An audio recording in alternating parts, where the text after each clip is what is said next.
folks, and welcome into this edition of This Week in Pearl. I am your host, Frank Hutton, and I am excited about today's show. Today's show, we are going under the dome, and we have a very special guest brought in by our own Senator Dean Kirby. It is the Lieutenant Governor, Delbert Hosemann. He is here today, and we're going to talk a lot about just him in general as a person growing up, where he went to school, and then we're going to cover all the accomplishments and things that he has helped guide through in the state of Mississippi. So when we come back, we're going to have our own Lieutenant Governor, Delbert Hosemann, join us. So don't run off. We'll be right back.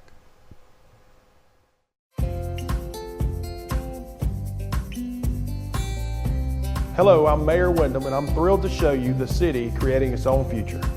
Pearl is located in Rankin County, the fastest growing county in Mississippi, and there's no question why.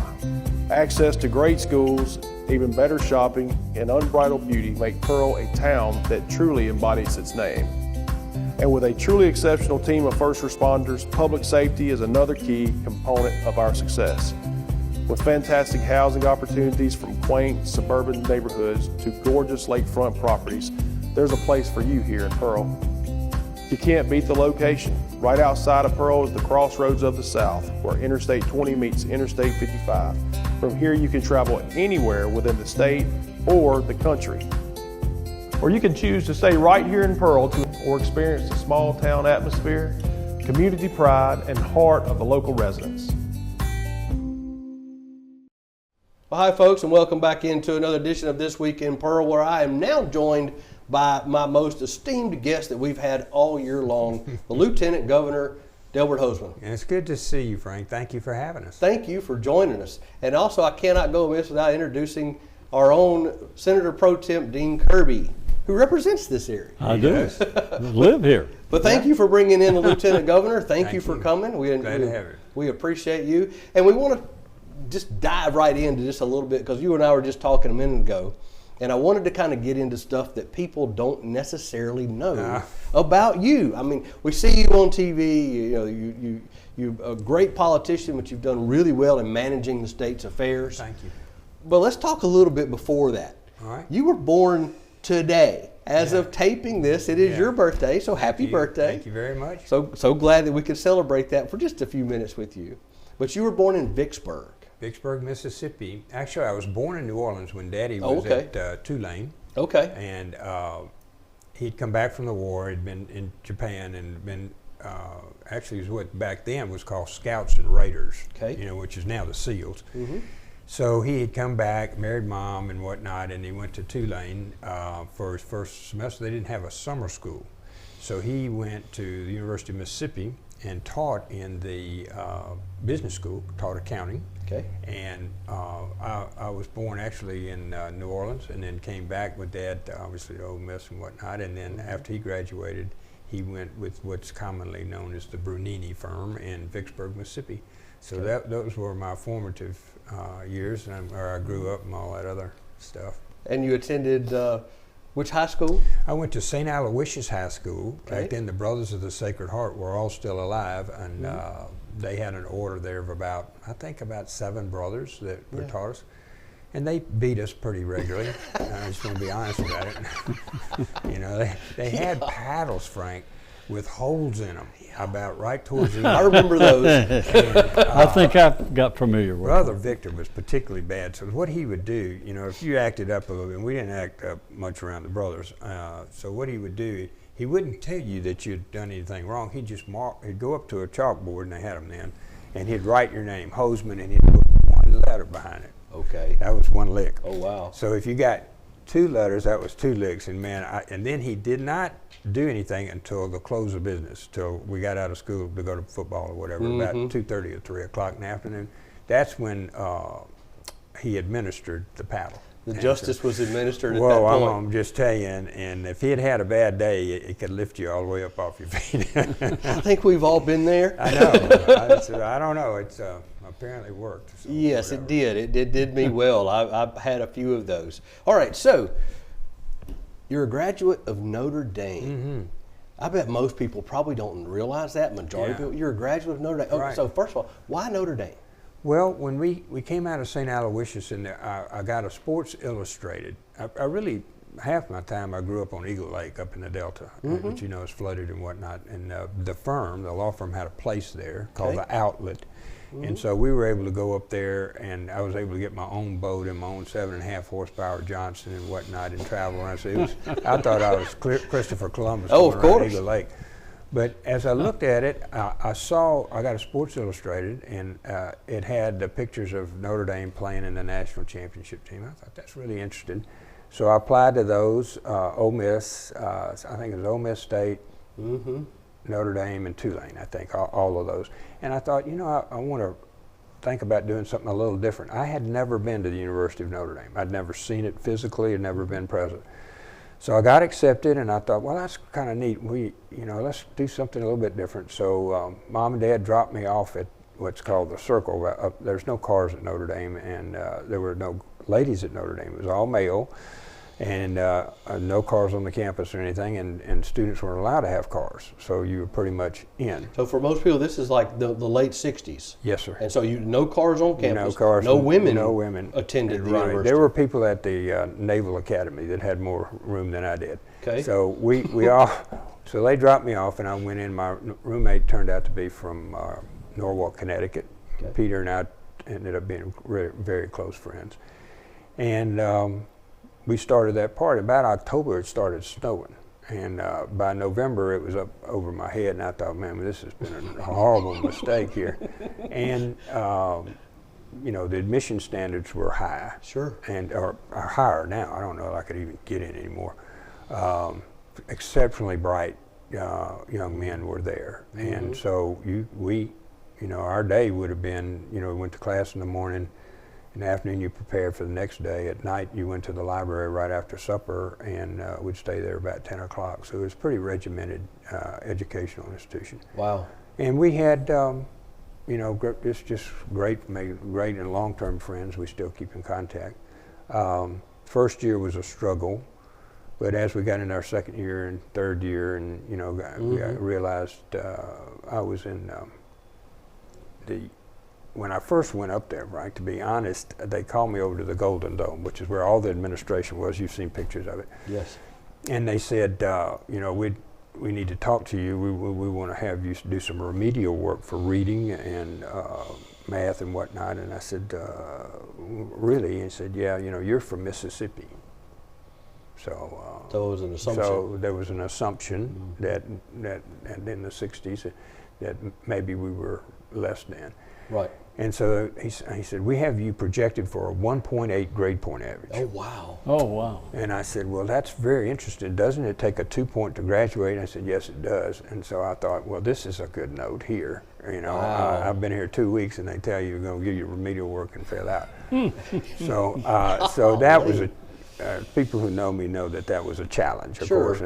So by the end, I was in their honor society in the business school, and we worked really hard, and we did really well. So I was on the dean's list and that kind of thing.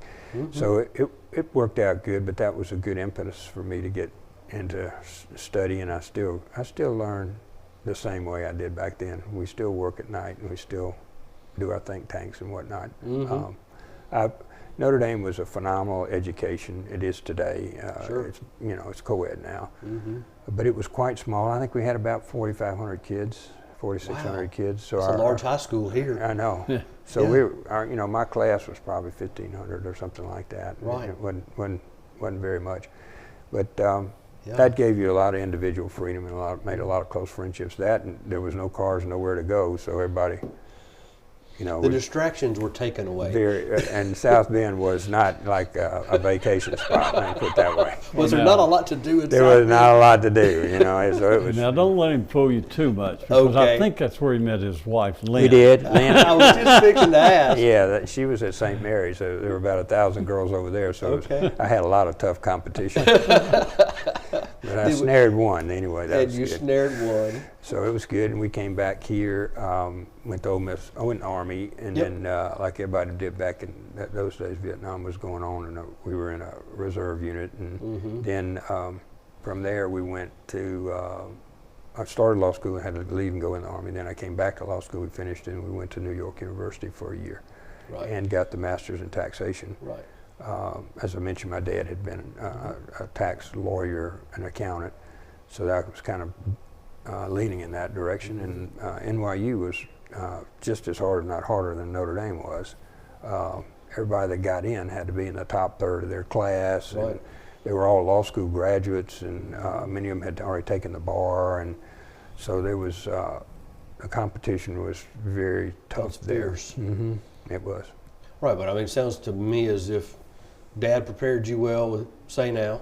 Oh yeah. Notre Dame prepared you even better. Yeah, I was every one of these I've gone to, and the University, Mississippi was. Bob Kayat was one of my teachers who ended up being the head of the university. Yes. He was one of my teachers, and then we had a couple of other ones that were just really sharp, you know, and made law school very interesting and challenging. So I was blessed to have three really good institutions that shaped me into, intellectually anyway. And who's sitting in front of me today? I don't know about that, but I drag all that with me. Well, you practiced for 30 years. I did. And then you were actually a partner at Phelps Dunbar. I was, and they have an executive, three-person executive team that I was on that ran the law firm. So we had to manage a couple of hundred lawyers and 200 or 300 other employees in a half a dozen locations. We had an office in London, of course, New Orleans here, Baton Rouge, Tupelo. Now they're in Houston, I think, Mobile, Tampa. I know, right? They're really all over. They've grown out a lot. It's a really good law firm, a great law firm. I enjoyed my time there, working with them, and they're still an excellent firm. So what gave you the bug to want to run for the congressional seat? I was a Reagan guy. Okay. I just thought, I was so impressed by Ronald Reagan, and still am. I still look at some of his things. And he would be, he just motivated me and so many others to say, we need to go do public service, we need to change the country, do things better. Right. And so I was really impressed with Reagan, and he would be pleased with Mississippi today because we're building out our roads, our education system's gone from 50th to 16th. We've cut taxes, grocery tax goes down tomorrow. Right. So you look at where the state is today. We've got money in the bank, we've got a rainy day fund, we've got money for hurricanes. You look at where we are, all the things that Reagan really espoused, smaller government, less taxation, infrastructure, all the things that he espoused, Mississippi is actually accomplishing. We're also paying off our debt. I mean, people don't talk about that, but if we hold where we are in the next 3 years, we should pay off about a third of the state's debt, about $2 billion. So we haven't been borrowing money in the general obligations. So I guess Reagan influenced me a lot and still does, is the way I operate today. And so you would say you're a subscriber to Reaganomics? I am. I just really felt like he motivated the country at a time when they needed to be motivated, and gave us back a lot of our pride. Before him, and under Carter, we had 21% interest rates. And gas price through the roof. And so right. we had kind of lost our identity there, and it may have happened again. We're changing back again, but I think when Reagan came in, it was a time for the country to start believing in itself again, and both on the national stage, but also on the world stage. Right. So I was just always impressed with him. He'd been, was president of the United States, and I just made you decide to run for that special for Congress. Election. Yeah, we ran in a special after the other guy resigned, and we were the Republican nominee, and we lost that race. But I learned a lot, and I thought, well, Reagan would have been proud of you for trying, and so I went away for a long period of years. I really didn't think we'd ever get back into anything. Sure. Well, then you did. And we ended up doing that. And you decided to run for Secretary of State. I did. That was more on the fact that we have our LLC laws. I was drafting limited liability companies. Y'all see them around here, LLCs. Right. Those were horrible. The securities laws were horrible. The charitable laws were horrible. We weren't managing our 16 but section you dealt with lands. it every day. But I worked on it every day. Every day. So I told my wife, Lynn, I said, look, I'm going to go down there one term, and I'm going to rewrite all of the business laws and get it all back together, and that'll be something that we would have done for the state and whatnot.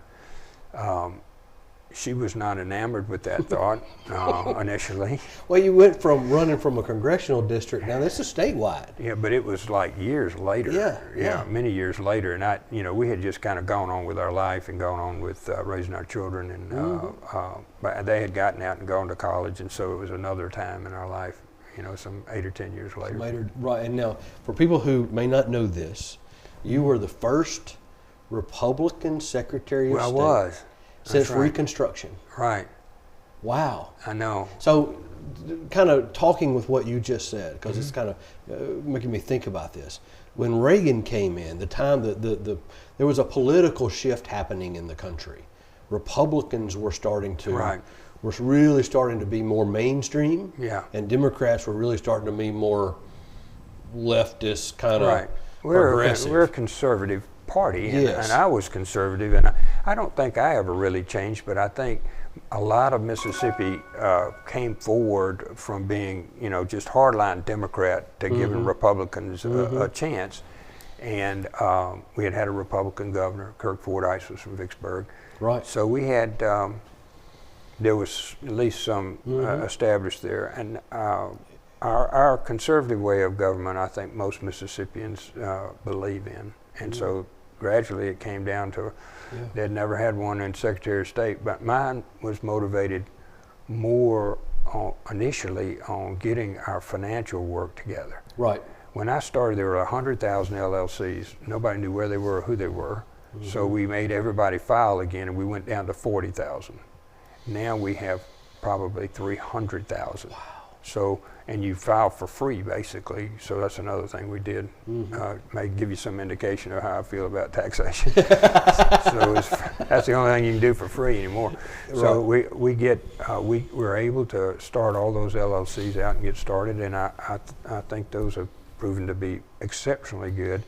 You don't pay any taxes at a corporate level, and so it's a pass-through, so it's very helpful. That was one of the things that you did reform-wise at the Secretary of State was you did online filings. We did. You put everything online, business licenses, all of that you put online, which was not done previously. Now, of course, technology has advanced, but it had advanced even in the 90s where that could have been online. It could, and we went to that, and we went to managing our 16th section land.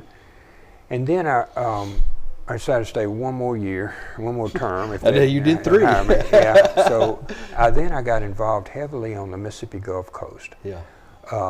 We're in charge, the Secretary of State's in charge of the tidelands down there. And I had been in the summers, the Brothers of Sacred Heart ran St. Stanislaus, so I had been going in the summers down to St. Stanislaus and Bay St. Louis. It was just about wiped out in the Katrina hurricane. So I went down there every summer, and I just became enamored with the coast and the people and the history, the family orientation to the water. It just was really interesting to me. So when I came back, we worked hard on the tidelands part. We raised a lot more money for tidelands. It runs about $10 or $12 million a year in revenue we were generating.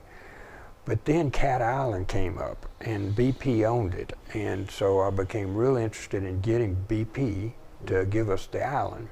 And they had bought it from a family there that owned most of the island for generations. And so we finally negotiated out an arrangement that we bought about half of Cat Island. The federal government owns the rest, about a third, and there's some individual owners.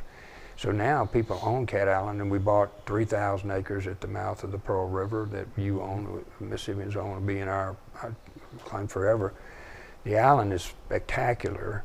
I negotiated that with BP probably about 3 years, maybe 3 or 4 years after. They were real proud of it because they bought it because it was going to cost so much to clean it up from the oil spill. Sure. And so finally, there's a lady named B. Stong, and I kept calling B, we want, that's Mississippi's island, we appreciate y'all, everything you've done, but we really want our island. No, we love the island. We're putting it in our 10Ks or whatever. And so we're doing all of our stuff, and so finally, they hit a little downturn in the oil and gas rates. So I called B, and she said, funny you should call today, because I've been informed we should get rid of all non-producing assets. I said, that's us. So I said, how much do you want for it? She said, well, we paid $15 million, we did this, that, and the other, but we'll take like $13.5. $13,400,000 for the island. I said, that's great, we'll take it. So I hung up. The only problem with that is I didn't have any money. I didn't have any authority. I didn't have any authority. I didn't talk to the legislature. I mean, I was like, I said, now, boy, we're in tight here. Right. So I started calling around, and there was $13 million that hadn't been used in a Katrina that was going to lapse at the Corps of Engineers. Oh, really? This is God. This is not Delbert.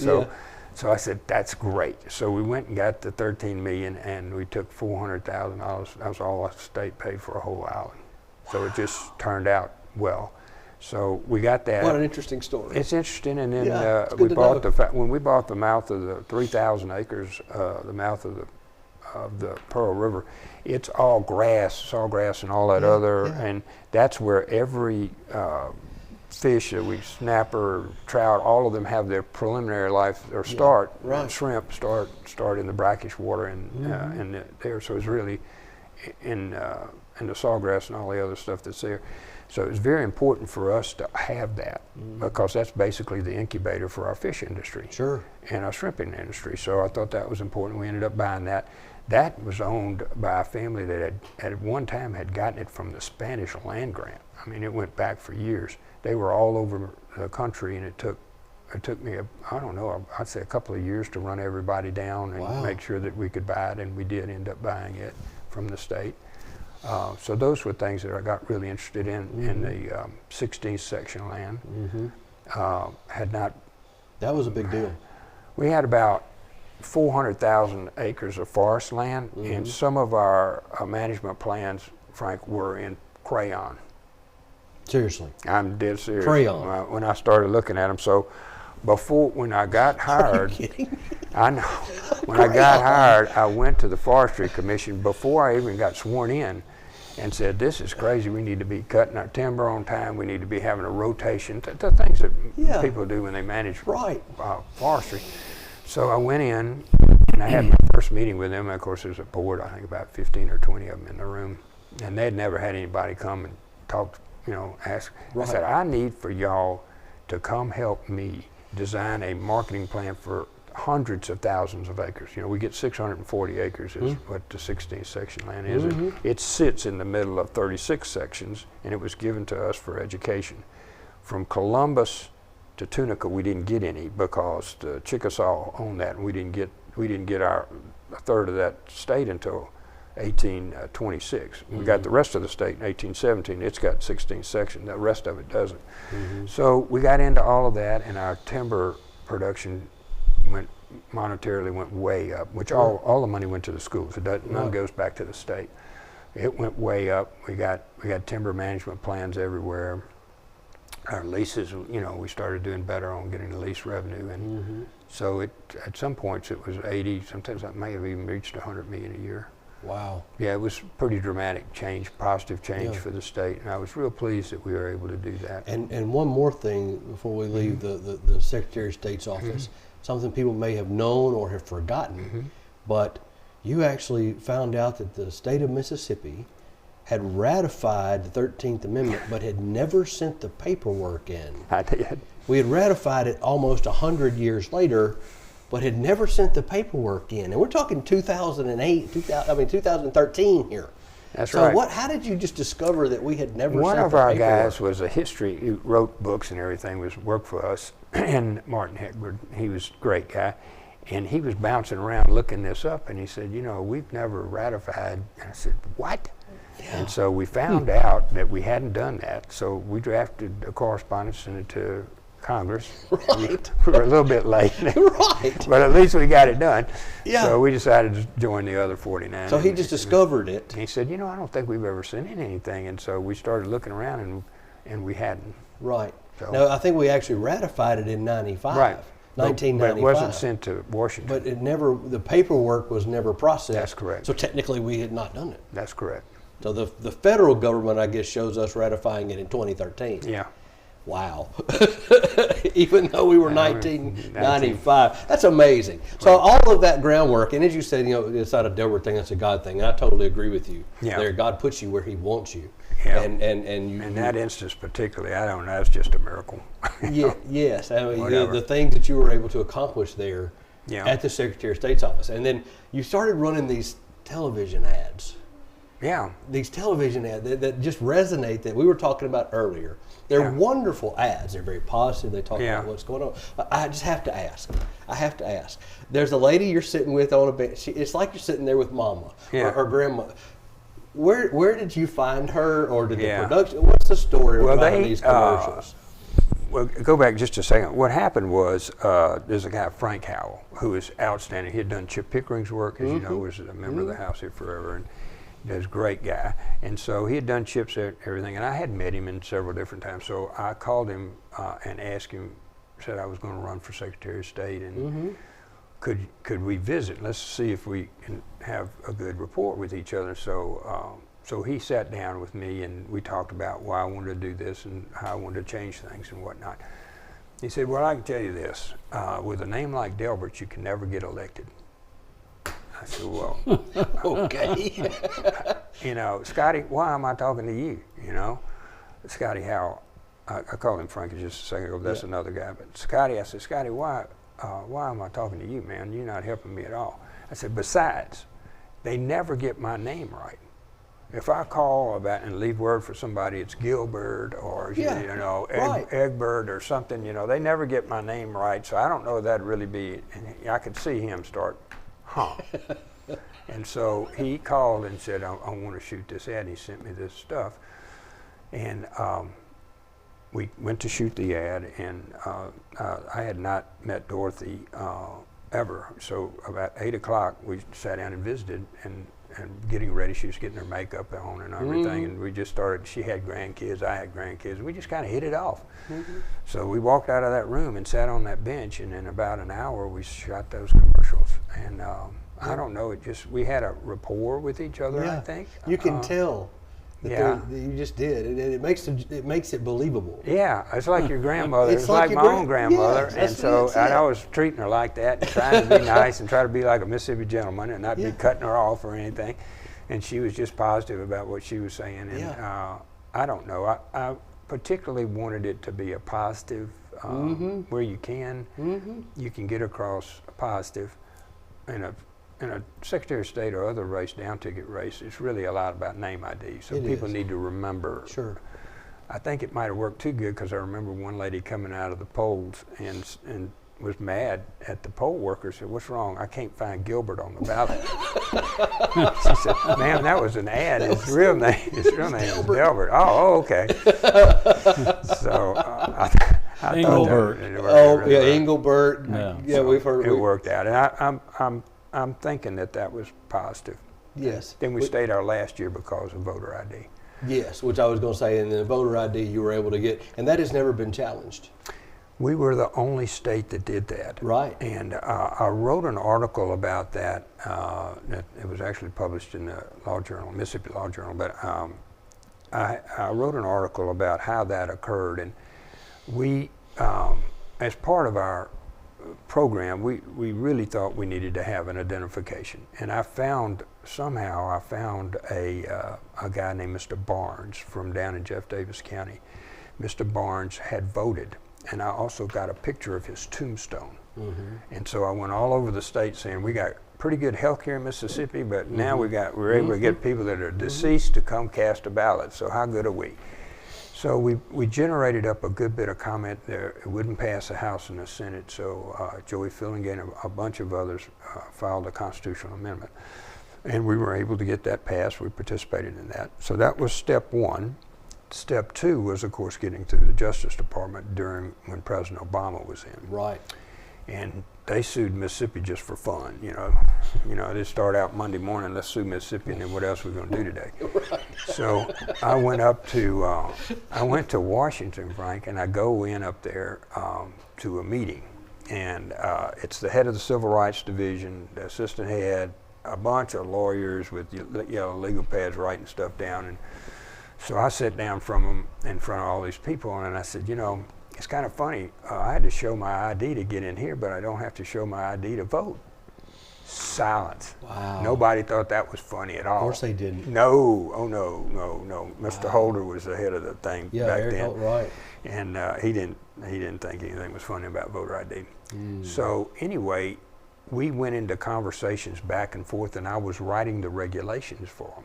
So I wrote the regulations, and I called them, and I said, I want you to participate with me and help me write my regulations on how we're going to enforce it. Nobody had ever done that.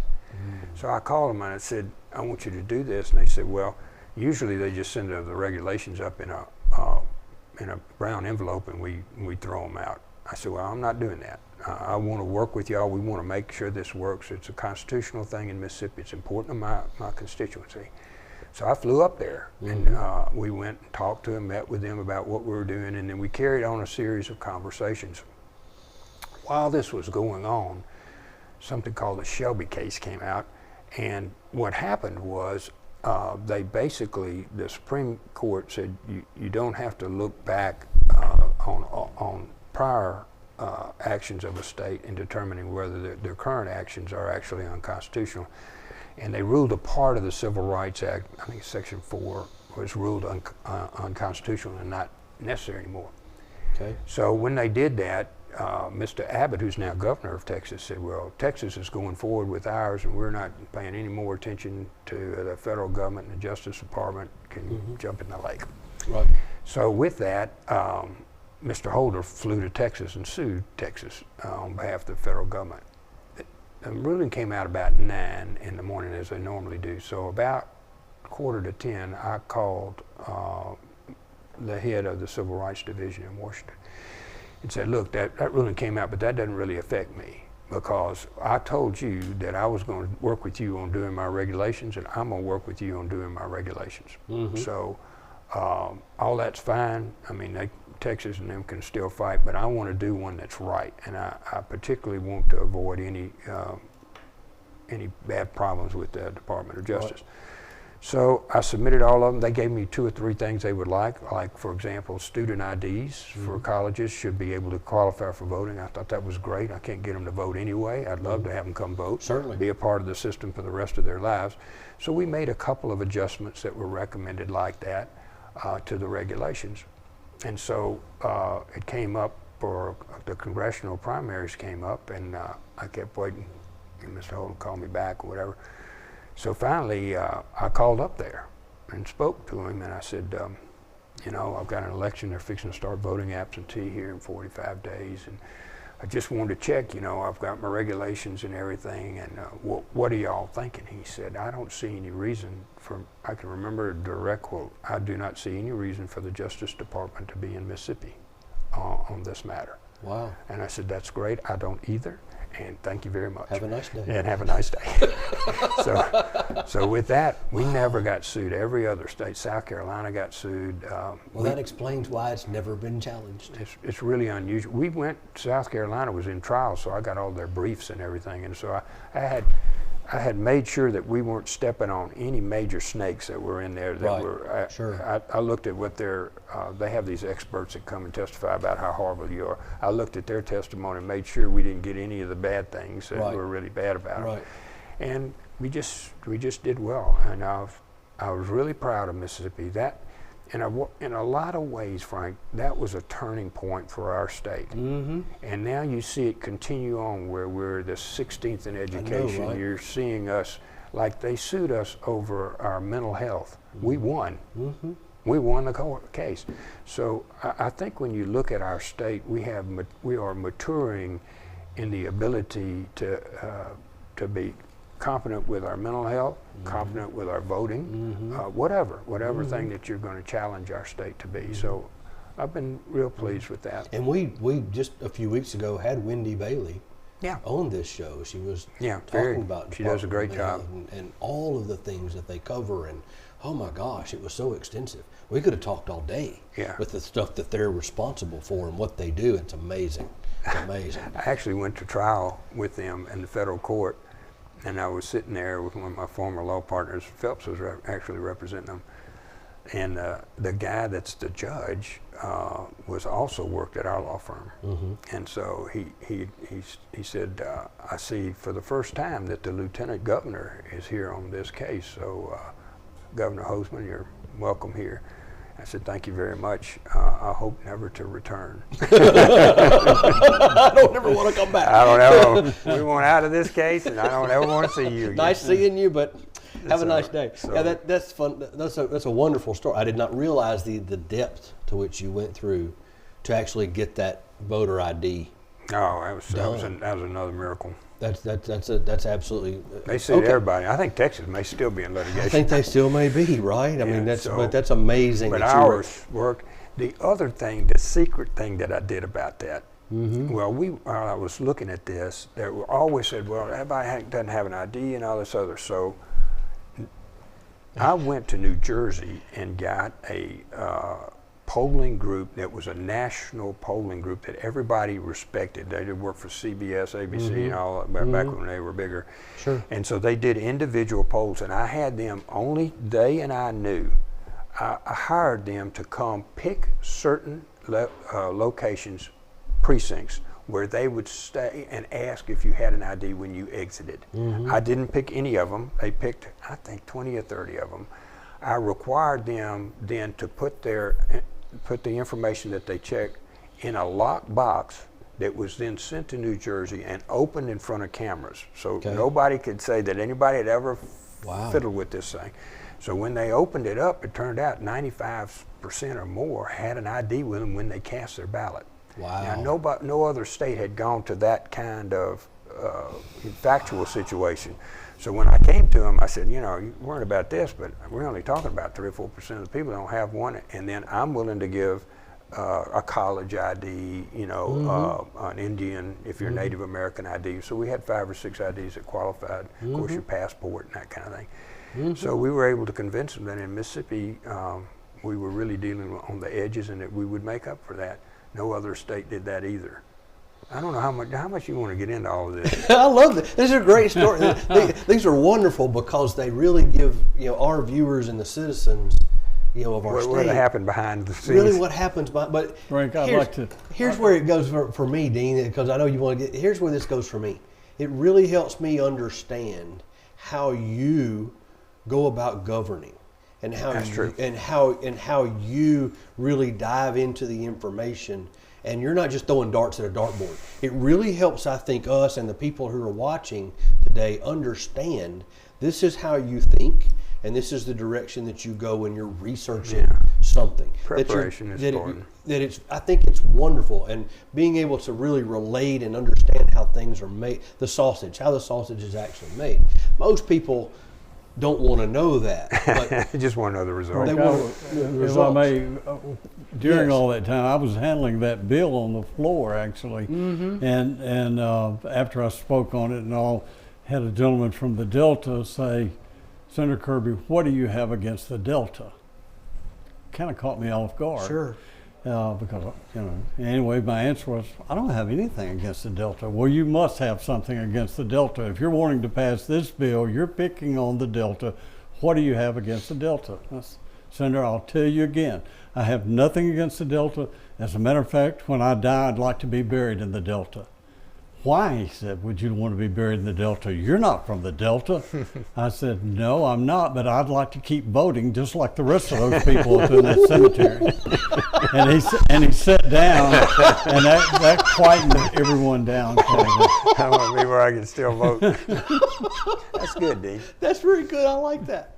That goes back to his story about it does. That's but yes, this is wonderful because it really helps us understand. And then let's pivot now into where you currently are. You ran for lieutenant governor. You won over 60% twice. You have been reelected with over 60%. So this is your final. You're termed out here. We are termed out. You turned out. So we'll see where you go after this. But one of the big things that I wanted to touch on real fast was actually goes back to 22.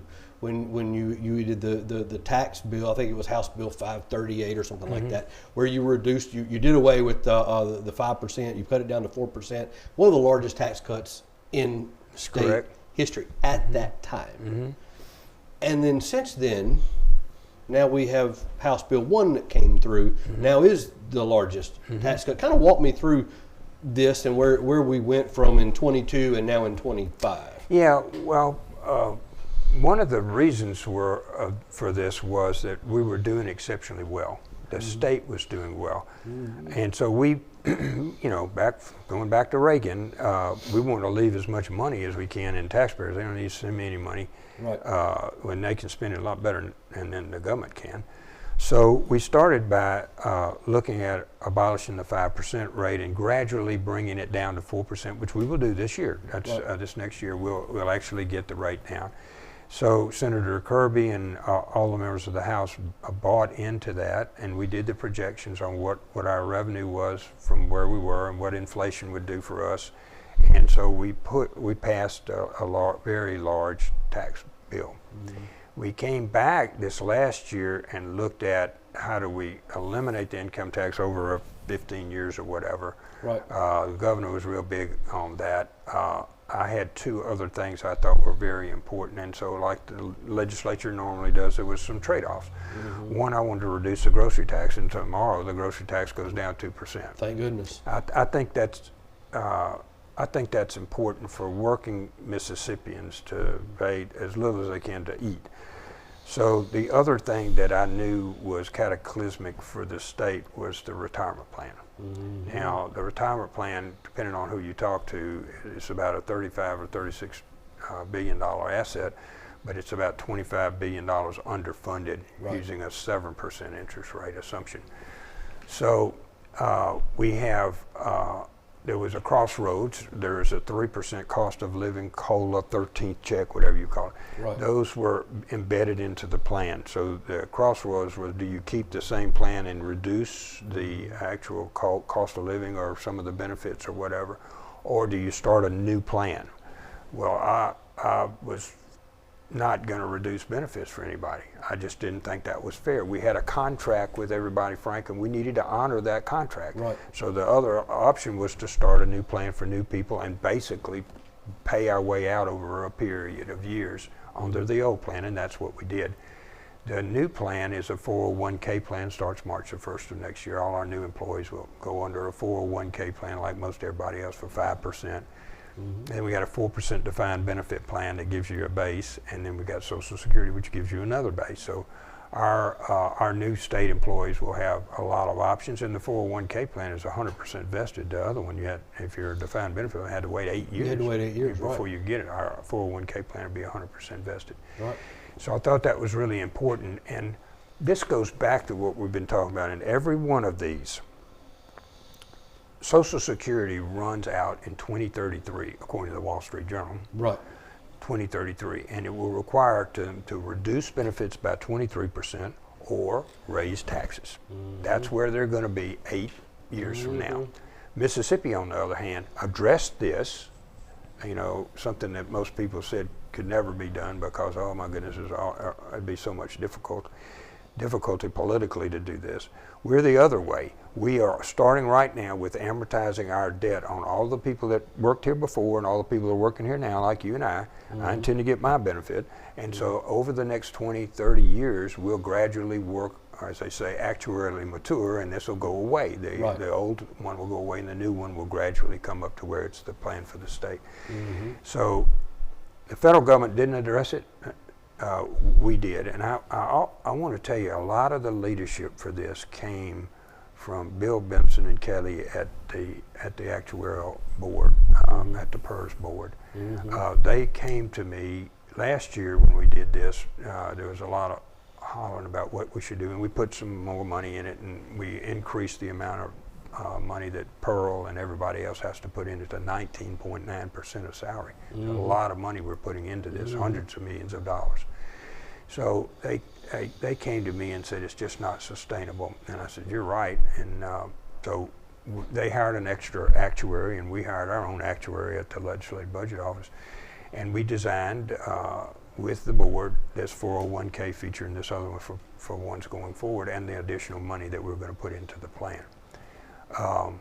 Without them voting for that, it would have been more difficult, clearly, to get it through the legislature. But it's basically the same thing that they came up with, we agreed with, and now it's going to be in statute. But without that, we were headed for $600 million a year in contributions, ranging over the next few years to over $1 billion a year. So I mean, You'd have to either raise taxes, defund education, stop building roads, whatever. I mean, we don't print money. So I think that part was a major part to me to the bill. So we had a lot of give and take. I don't think the House is necessarily as interested in that. They were more interested in the tax cuts. So like a lot of legislation, it ended up being balanced by a number of different things. I see, and it was actually, we talked about it on this show, Dean and I and Gene Newman, we talked about it on this show. I'm like, but you didn't give me the opportunity to pivot from the one, because that one actually might be a better plan. It might be. You sit there and you look at the plan, I'm thinking, wait a minute, I might want to be on that plan. I've still got 10 or so more years. I might want to be on that plan. I'm just kidding, actually. Your young teachers that may want to teach for 3 or 4 years and then start their family or something like that are way better off, because they're 100% vested in their 401k. They can just take it out and put it on a house note. Exactly, or move it to another 401k, move it to another IRA. Or whatever they want to do with it. And I think that's fantastic. A lot of people need to realize that it's actually a really good plan. It would be a good benefit for them. Yes. And it gives you more control. It is a good benefit for them, but I think that's very important. Also important is the fact that we did not put blinders on. Our senators and our members of the House stepped up in what was a very political sphere and said, we're going to fix ours. We're not going to be like Social Security. Right. We're going to fix our retirement plan. And the fix is good. We still need to put some money in it, but really, the rate of return is more important than the money we would put in. Oh, absolutely. And I think y'all may tweak it a little bit as we go forward. I think as we go forward, we may. But the big step was to get into a 401k and a defined benefit and Social Security for our new employees. And then basically, we have to raise, another 2.5% on everybody's salary until such time as we pay out all of the people that have as it replaces one as over a period of time. More and more people will actuarially mature. Yes, it's a nice way of saying it. Very nice way of saying it. So I am so proud of the Senate and the House for taking that on, and I'm really proud of the PERS board. They're most of those are elected by the membership, and they just took a leadership position, and it's like everything else, Frank. You had good leaders in a place that made a tough decision. I think they made the right one.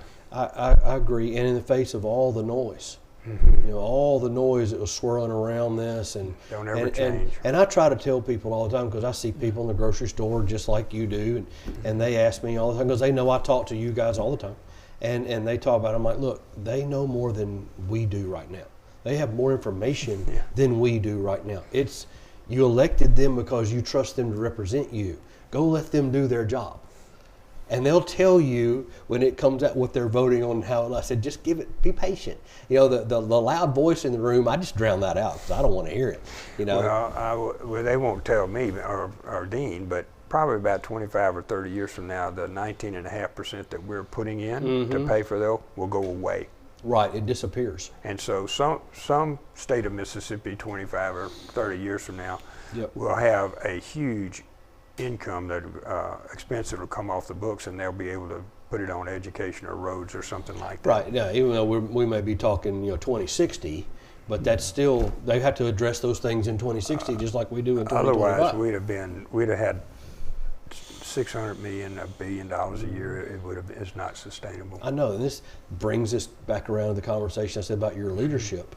Literally, your leadership going back to Secretary of State's office, where the Reagan-esque principles that you started putting in place, that started building this foundation to which we see today. Now, granted, there was other people that helped you along the way. There were a whole bunch of people. But this is just one piece of it that has really, over the last 13 to 15 years, really put Mississippi on a solid foundation where, the governor can go stick his chest out and say, we're, the 16th in education. We just brought in NVIDIA. Our taxes are going down. I mean, the federal government could learn a thing or two.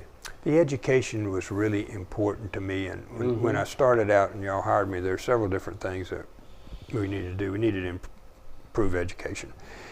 And So we redid the formula. So we started putting about $250 million, $250 million more a year into schools. We first raised teacher salaries and raised them. I know that more than anybody. That was you. Right. I don't know. I don't vote in the Senate. Dean gets credit but for that. It was still you pushing it. Yes, I did push it, and yes, I thought it was did. really important. And I could see I could see Mississippi's necessity. If we're going to compete the next decade, the things that I look at are a decade away or 2 decades away, not this year, right? Like the retirement plan or whatever. But if we're going to compete in the next decade with what's going on, we have to have an educated workforce. Right. And if we don't have an educated workforce, we're going to fall off the ledge, and everybody else is going to go forward. So to do that educated workforce, our education system had to go forward in a way that we were competitive. And then we really need to have a 13th and 14th year in community colleges. So this year we will propose a last dollar tuition free community college. So our 12 years really in today's world they're good base, but that 13th year where you get a trade or you start further towards your collegiate education, that's really important, that 13th and 14th year. So we'll be pushing for that, and we'll be pushing for retired teachers to come back. We want retired teachers to come back, even if they're doing just one class or two or three sections of one class. Yeah, they have all that knowledge. Right. Come back and do a part-time. Yeah, and in the retirement plan, I said they couldn't do that, so we've drafted our way around that. Okay. I think those are two really important. We are making great strides in education. There's one issue that I have that we are not doing well at, and that is our attendance.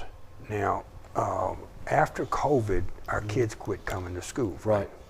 So we had went to 28% of our kids were not in school. So we have now about 24% statewide average, the last time I checked, are not in school. That is an anchor against us achieving an educated workforce. So you'll see us moving truancy officers back to the local schools. We need to go find out where these kids are. We need to get them back. They're learning something, but it's not something.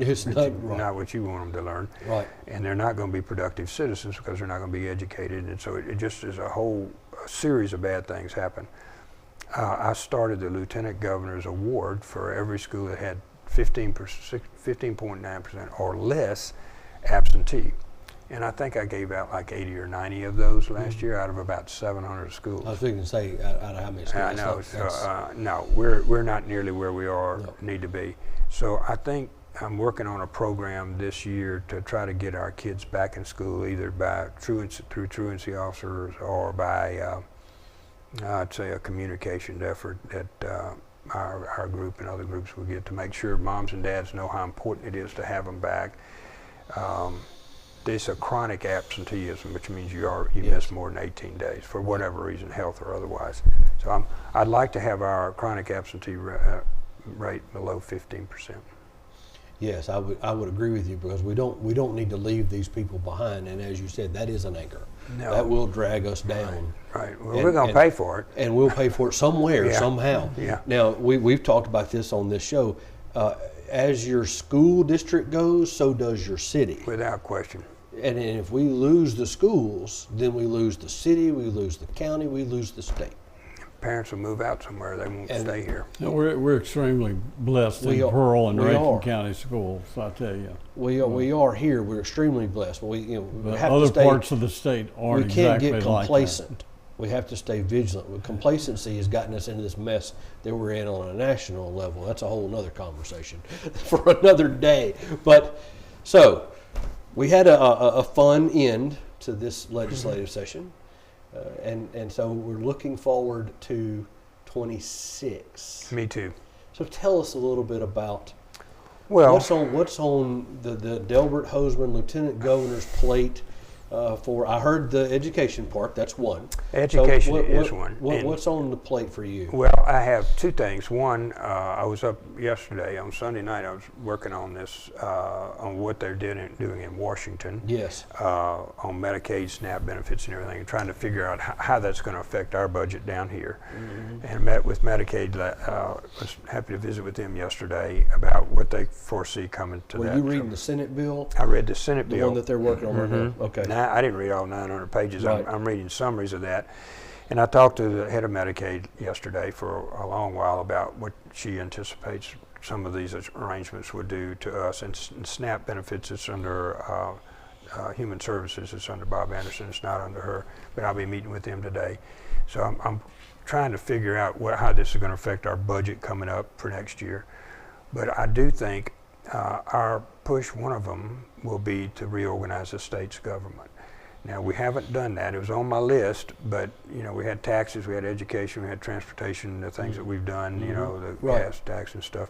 So now this is the next one, which would be that we need to have our state agencies, first of all, accessible to the public.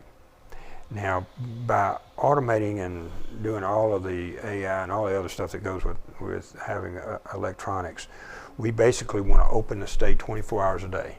Mm-hmm. So if you're going to work at 5 o'clock and you need to check and see how you could do your driver's license or something, you need to be able to go online, not call somebody. The second thing, if you need to talk to a human, we need to have a human be able to speak to you about addressing your issue that you have with the state. Then the next thing would be that we have to be very efficient. We have 207 agency boards and commissions, and I'm just telling you, we don't need all of them. So we don't. So that will allow us to have some economic efficiencies. There's how many? 207. 207. I tried to count them all. I may be off a few. I may have some sleepers out there. That's still a lot. It's way too many. And we have 17 agencies that have less than 10 employees.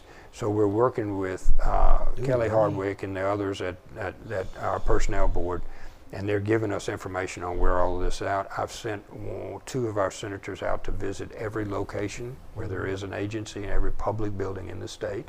Wow. Then we have other senators that are going out that are looking at what your core competency is supposed to do. What are you supposed to be doing? Where are you located?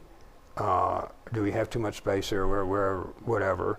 And then the third thing, what things are you doing you're not supposed to be doing that we're paying for? So we want to bring them into their core competencies. And then the last will be, how can we be most efficient in all of these, that we can be available to the taxpayers? And then second of all, how can we run it at the least possible cost? Now, this automation part is going to allow us, I think, to continue by just attrition. We won't rehire necessarily people that come. You're doging the state government. Yes. You're pulling an Elon Musk and doging state government. That's without a lot of PR and stuff. Yes, without a lot of PR. We just need, if they'll watch us coming up this year, we'll have a reorganization. I've talked with the speaker about that. He has an interest as well. I've talked with the governor about that. He has an interest as well. So we want to have a very efficient government, efficient both in the ability to converse with it, but also efficient in its economics. And so you'll see, I think, proposals. Those will not be easy. Every one of those has every agency board has a constituency, and they're not going to want to change what they're doing. Of course, right. So there'll be a lot of feathers fly and whatnot when we get into that. But if everybody will just hang together, I think we can come up with a scope of the state government that is efficient and economical. And by looking at each one of these agencies, and then where you've got duplication or replication, we can take that away. Where we've got unnecessary regulations that are holding up our small businesses from doing one thing or another, we don't need to be doing that. And as you get an aggregate of putting these together, maybe we can do away with some of those regulations. But it's a monumental task, but it's time. It's time in Mississippi for us to look at how our business operates. This is just like you would any business out here in Pearl or anywhere else in Rankin County or Mississippi. They every few years they go back and they reconstitute themselves in a more efficient manner, particularly with this technology that we've got now, and with not only AI but all the other stuff. So we ought to be able to have where you don't have to drive down somewhere to get some information, or you can't get anybody on the phone or whatever. And then also a lot of the back office things could be brought in under one particular one. So like clerical office. All the clerical, you know, everybody used to have a typewriter. Nobody has that anymore. They all have his computers. And so, and I've asked them how many people are working remote. I don't like people that work remote. I think there are sometimes, like for Child Protective Services, where our employees are out in the middle of the night keeping these children from getting hurt. But generally, full-time remote, we've only got about 200 out of 24,000 employees that are full-time remote. Others have remote based on basically which was plan that was drafted by our personnel board. So I want to keep people in the office. I think that's important. It's hard when nobody's there to really manage people. So I think you'll see some of that coming back. Just a lot of different moving parts. But each and every agency is going to have to tell us what they're supposed to be doing, where they are, what are they doing, and how can they improve what they're doing. Wow. It's a big That's lift. a dubious undertaking. I mean, that's very large. I mean, that's not just something you do overnight. Well, it's 24,000 employees, so a lot of them are in education. So education has its own little bailiwick, but everybody else will be. They do. But I mean, that's a lot. That's a lot to absorb. Can you get it done in a year? I mean, I'm hopeful. It almost seems like almost a 2 or 3 year plan. Can you get it? Well, done the first thing, and every journey is to take the first step. When we, like everything else that you pointed out today, we are getting the facts right. Let's get what everybody's doing, what they're supposed to be doing, where are they, and who's in and who's not there. Square one. That's square one. Once I got the facts, then we can come over here. And I know the governor is interested in this. We've had conversations, and I think the speaker is. So all three that have an interest at some level in making sure we have an efficient government. Right. So that's helpful. Yes. So we'll see. Yeah, especially if everybody wants to play in the same sandbox. That's very helpful. We'll all get on board, because it sounds to me as an ambitious undertaking. But based off of what we've talked about so far this morning, I believe you're the right man for that job.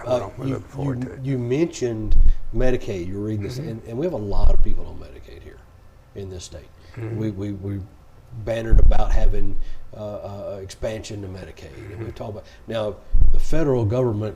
If this bill comes through, if I understand correctly, they're cutting some massive, like $900 billion or million, some big number out of Medicaid. Now, most of that I think is illegals, or as I've heard people describe on all the Sunday talking head shows, that it's people that are able-bodied, able to work, that are somehow defrauding Medicaid. Is that the case here?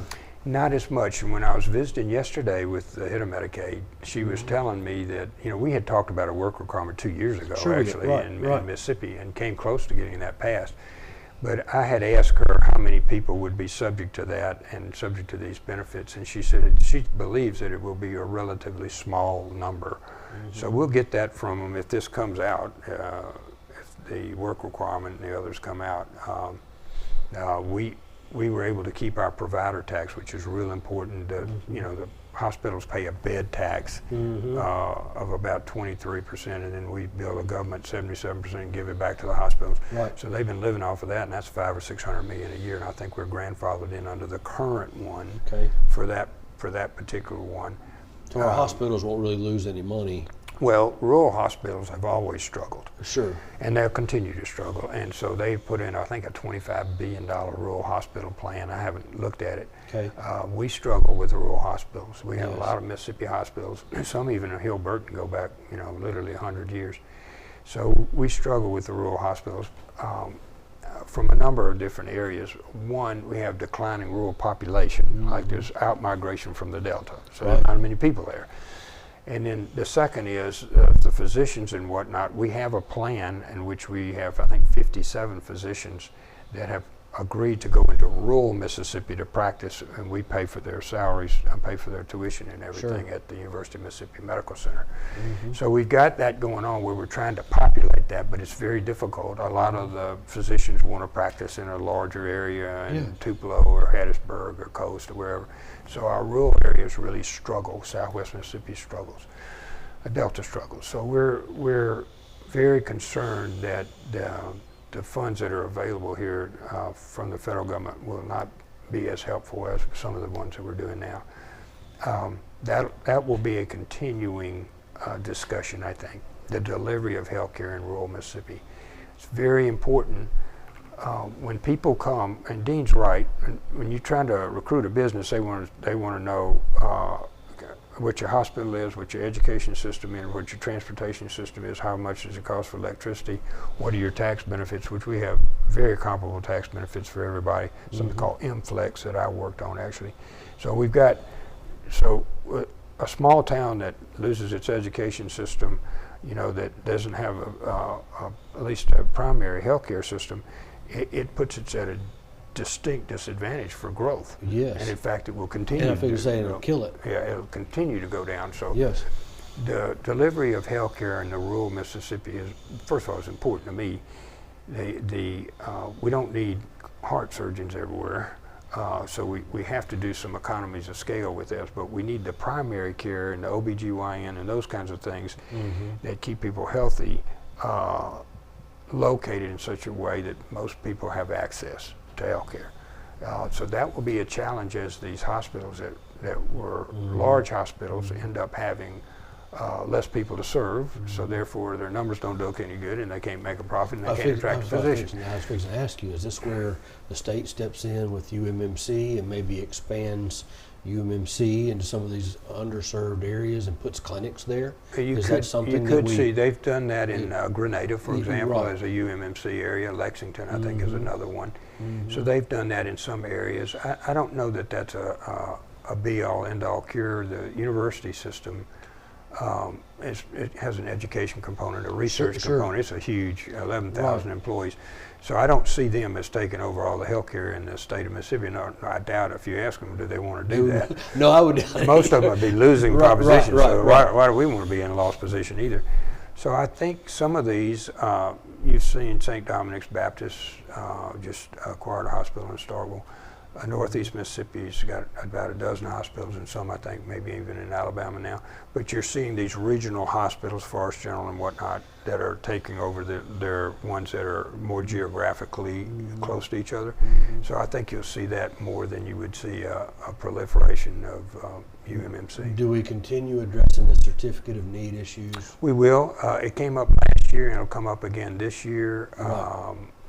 CONs have so in some instances are really a bar. That's where I'm an advocate for trying to do away with that as much as possible. I think you'll see some of that. It doesn't, like among hospitals and everything, it doesn't matter because nobody can afford to build a hospital and not making any money, so they're not going there. Right.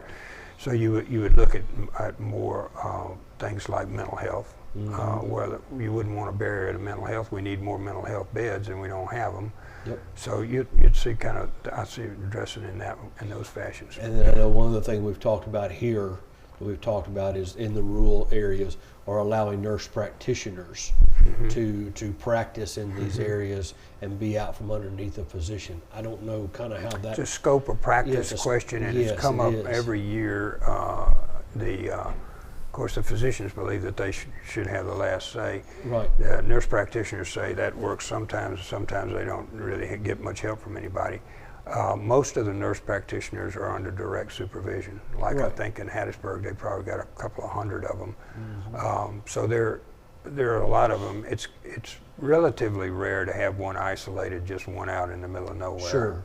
Most of them are close to physicians, like around here. A lot of these medical groups you can go to quickly, Trust Care or whatever, you can go to quickly have nurse practitioners in them.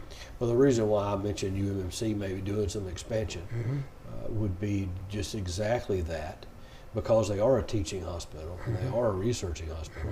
If you did expand them into some of these underserved areas, they could utilize that to run physicians through there who are learning to be a general practitioner. They would have a nurse practitioner staff, so they wouldn't be all by themselves, but it would give them the opportunity. Hey, they might actually like practicing in rural Mississippi. Right. We have a residency program in the Delta, and we have one in expanding Tupelo, Forest, General Hattiesburg. We have nurse practitioners. We have plans for physicians residency programs in all of those. Yeah, and that would help maybe alleviate some of that, some of that burden. Well, look, you need to talk to Dean. He's the president of the whole I thing. know, right? I'm enjoying this. We've had good conversations about it. I'm taking the advantage of having the lieutenant governor sitting in front of me to talk about it. I've learned a lot. We're learning a ton. We're learning a ton, but all right, there's a lot we could cover. Obviously, we don't have the time to do that. But is there any other thing that you want to touch on before we get out of here today? No, I think what you've seen is the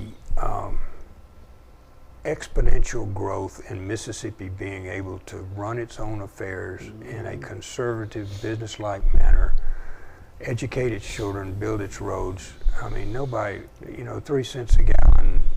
We still got the lowest prices in the whole country. We do. But of that, 23% or so goes to the counties. So it'll not only be state roads, it's going to be county roads. So my supervisors are really excited about getting another $40 or $50 million a year to fix their roads. This doesn't happen without leadership. So that's good, and I think the things that were just we'll never be able to do that. We'll never be able to get voter ID done. We'll never be able to do whatever, but we have. And it's a collective we. I don't think there's one person responsible for any of that.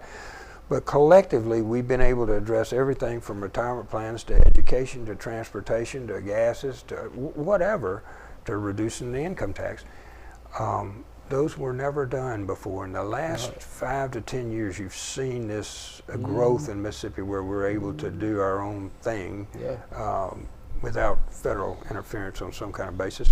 And I'm pleased with that. Now, there are issues, like I said, our kids are not in school as much as they want to be, as I need for them to be. And so we'll be addressing those. The reorganization of state government is a big thing. We'll be addressing those. The last dollar tuition is a big thing. Get our kids another year or two of education so they'll be competitive in the world. So all of those are challenges coming, but we've set the predicate with Dean's leadership as President Pro Tem. Rankin is lucky to have him, but I can tell you this estate's lucky to have him. Yes, agreed.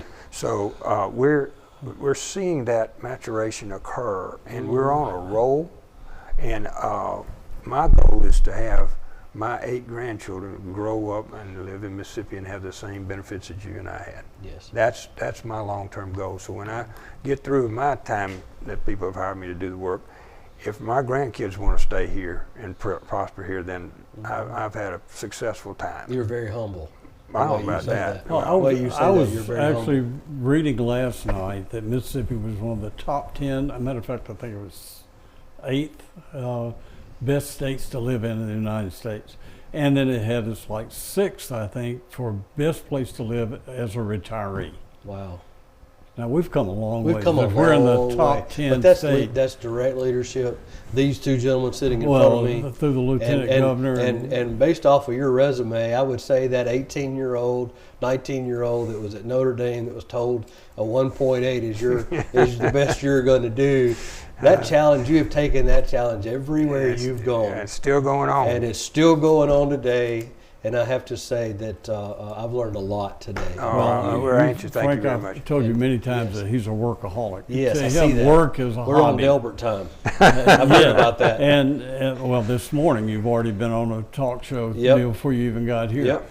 But you heard him say earlier, I don't know if you caught it or not, when he said, Sunday night I was reading. I did. And I was working. Yeah. So that tells you something. That tells me all I need to know. Well, and this has told me a lot. And I really thank you for just opening up and spending some time with us and letting us kind of really know who you are. I look forward to next year and the next few years that you have remaining in your term. And don't go anywhere. We don't need you riding off into the sunset and pulling a John Wayne and just disappearing. I mean, the knowledge and the things that you've done for this state are tremendous. And thank you very you're to much, be Frank. commended, and I appreciate. And you're very humble about it. And Made thank you a very difference. much. Made a huge difference, and I thank you for my grandkids. I appreciate it very much. But thank you so much, and I hope you'll come back. I will look forward to it. I hope you'll come back, and Thank thank you you for bringing him. Look, my pleasure. Anyway, I always enjoy it. Y'all don't run off, because when we come back, we're going to talk about what's going on this week in Pearl and what's going to be happening in July. So don't go anywhere. We'll be right back.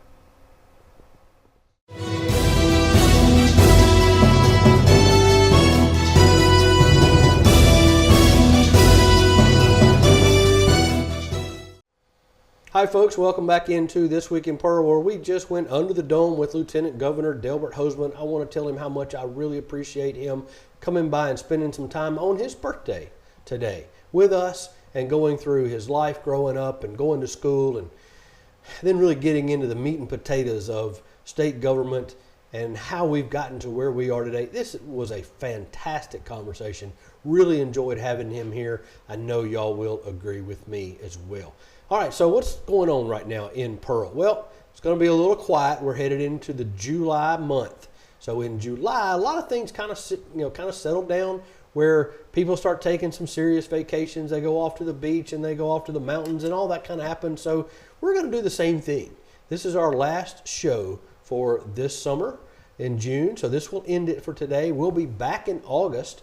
First week of August, we will be back. But for July, we will be on vacation. But don't forget, during this time, we do have baseball going on right over here at Trustmark Park. The Mud Monsters are in swing. They are full season right now. It's going all the way through the month of July. So I encourage you, go to mudmonstersbaseball.com. Go check out their schedule. Get some tickets, very affordable. Go over there and see a baseball game, or even take in two. Lots of fun.